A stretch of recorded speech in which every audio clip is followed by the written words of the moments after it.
watching it. So I want to start off by saying when I saw the preview for this, I'm like, that looks stupid. Most horror movies are stupid. They start off strong, or you got that one thing that's kind of cool, and then somewhere in the middle of the movie it's kind of like, magic book I found, I have the answers to kill it, or magic something, or rather I know how to kill it. So going into this, I'm like, alright, why not? Rated R, so I'm like, okay, so maybe we'll get some good stuff. In the first 10 minutes alone, they fucking hook you into it. You're kind of like, damn, and then you're sitting there like, why am I watching this? Like, okay, bring on the next thing. A group of kids in this movie, I read a couple of reviews on it. You don't know what you're talking about. First of all, little kids like that's what they talk about and do. You've always got the one disgusting mouthy one, you've got that one kind of paranoid one, and you start putting them in a group together and you're gonna see how they play off of each other. I had zero problem with their dialogue. I thought it was a great mesh of children together in a group, like the Goonies or Stand By Me, even Super 8. You want like that nice hodgepodge, perfect.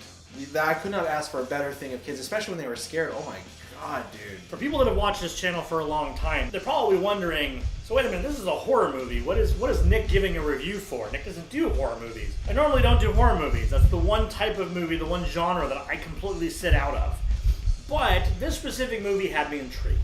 I had seen the original one when I was younger. It's one of the reasons I don't watch horror movies. So I was curious. I wanted to see, based off the trailers, what they were going to do with it. Plus, peer pressure. Peer pressure is a big thing. So I got talked into going to see it. I will say I'm glad I saw it. But there are definitely some pros and cons of this movie.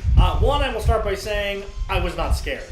And that's not a newbie to horror movie guy saying that to save face. I mean, I really wasn't scared. Every jump scare in this movie is telegraphed by like multiple minutes. Like I had enough time to go, oh, they're going to do a jump scare. I wonder how they're going to do it. Maybe they'll do it over there. Maybe they'll do it over here. Oh, this would be a good idea. Then the jump scare hit. It's like, that's how long it's obvious they're going to do a jump scare. I was told that normally that builds anticipation. Problem is, when you're in a theater full of people, half the people are just so nervous that they're laughing, so it breaks the immersion. So I didn't find myself really getting anxious or scared. When I go back to think of the made-for-TV movie that they did with Tim Curry, that movie had some really cool moments. It's a great performance by him, but the movie as a whole kind of suffers from that made-for-TV kind of feel. This movie, because it was made for the big screen, does not suffer any of those. The cinematography in a lot of moments is really great. They do a lot of really cool, newer shooting styles, but it has this really kind of vintage feel to it. It feels like, those 1980s movies, your Goonies or your John Hughes movies, some of those types of films. It has some really funny moments that kind of add some levity to those, to those jump scares and to some of the more terrifying parts of the film. Pennywise, let's talk about that. Some stuff you should know. Even in the little trailer, the little clip that they do show where his eyes kind of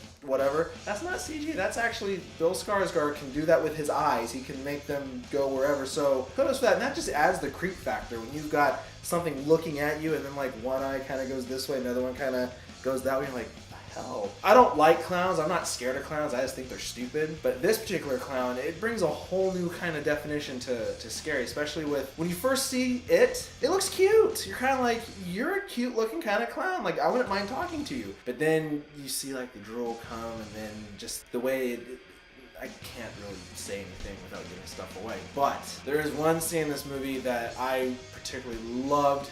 Thought was amazing.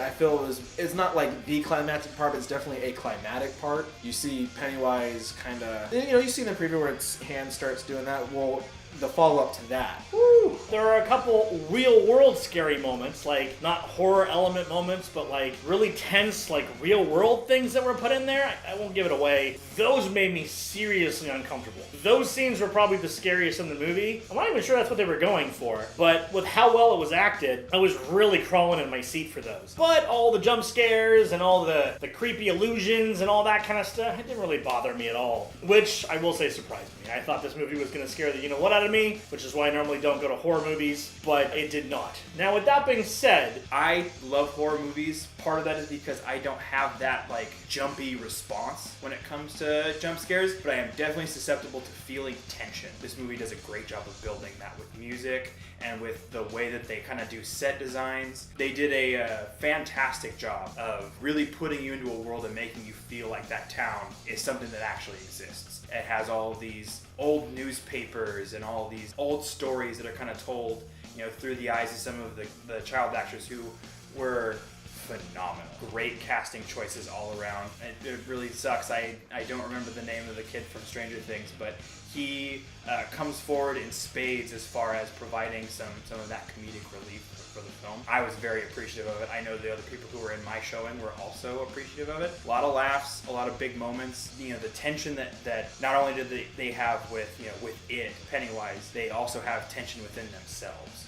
And I feel like that's portrayed really well. Movie wasn't scary. It really wasn't. Literally, the jump scares, they're going to happen. The person goes into a room and they go this way, and then you've seen movies when they turn around, there's the thing, or, as the camera then moves, then there's the thing there. So the jump scares were a total waste. You saw them coming every single time. The only way this would be scary is if you got someone in the back that's like, ah! And then some hecklers that kind of narrate, don't go in the room! Don't go in the room! Yeah, they're going to go in the room, and first of all, they can't hear you. It's a narrative story. Shut up. But I thought it was a very well-made movie. For being what it was, I wouldn't call it scary. I'd call it more creepy, and it does have a drama feel to it. I do have a problem, though, with this movie.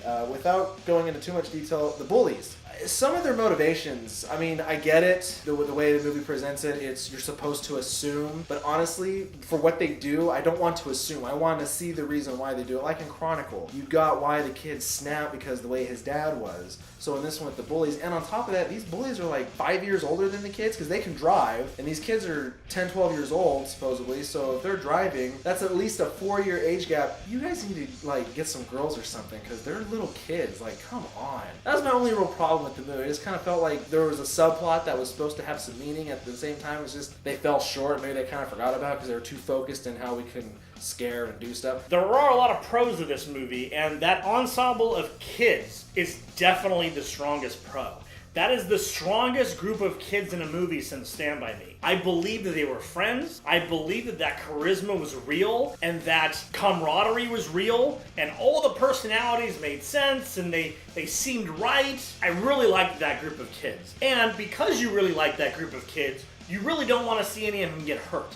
And that adds a little bit of tension to it. But with that being said, they could have did a little bit better with some of the scenes. The movie has its ups and downs. The casting is the strongest point of this movie. If they do make a second one, which they're saying they want to do a whole Stephen King extended universe, all locked in at the base of the Dark Tower, which I like because I really like Dark Tower. I'm all for it. I want to see more of this story. I want to see where they could possibly take it. I want to see what's going to happen next, and I want to see how they lock all these Stephen King movies together. And honestly, that would get me to see more horror movies, because I would love to see the Dark Tower movie in the center of all these Stephen King stories. That would be amazing to me. I would love every second of that. The effects that they use for the monster are fantastic. They did a really great job, making it something that's frightening but a little bit believable. And just, like I said, everything they did as far as the effects department is concerned were top notch. This is probably going to be the best horror film of the year. I wouldn't doubt it. Everything that was done well in this movie, like I said, it far supersedes that first outing for it. It is going to be the it moving forward. Overall, I would say I'd probably give this a 9.5 out of 10. I'm going to see it before it leaves theaters. I might see it before the end of this weekend. I thoroughly enjoyed it. Go out and see it. So, with that being said, I'm going to give this movie a 7 out of 10. I feel that I'm glad I watched it, especially because I was so curious about the story. And I'm glad that they casted those kids so well. That's really an example of how it should be done. And there are very few examples at that level of how an ensemble movie with kids should be done. I mean, dude, the kid from Stranger Things, I don't know his name, but that guy was on point in this movie. He was really good. A lot of it was the script. He had some hilarious lines, but a lot of it was just each kid felt real. Like, I feel like I could have ran into that kid in real life. So if you're looking for a super scary movie, I don't think this is the one. But if you're looking for a neat story and a really cool group of characters, and what could be the start of a bigger universe of movies, go for it. It's definitely worth the watch. Especially if you saw the Tim Curry one. I feel this clown lived up to the Tim Curry one. It was pretty creepy. I liked it. I liked the way they did it. They made some good choices without copying Tim Curry's ideas and how he did it, and making it something new, but at the same time still paying homage.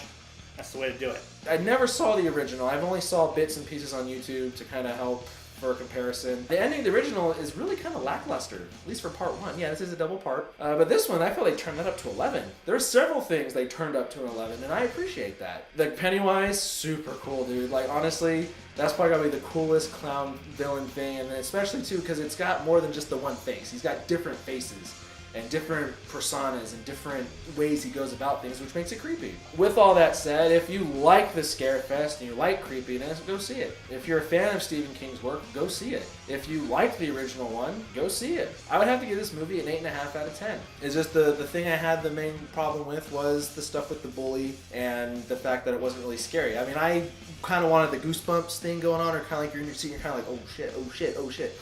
I didn't get any of that. If anything, it was just kind of like, show me more of when your mouth opens up, because that's sick.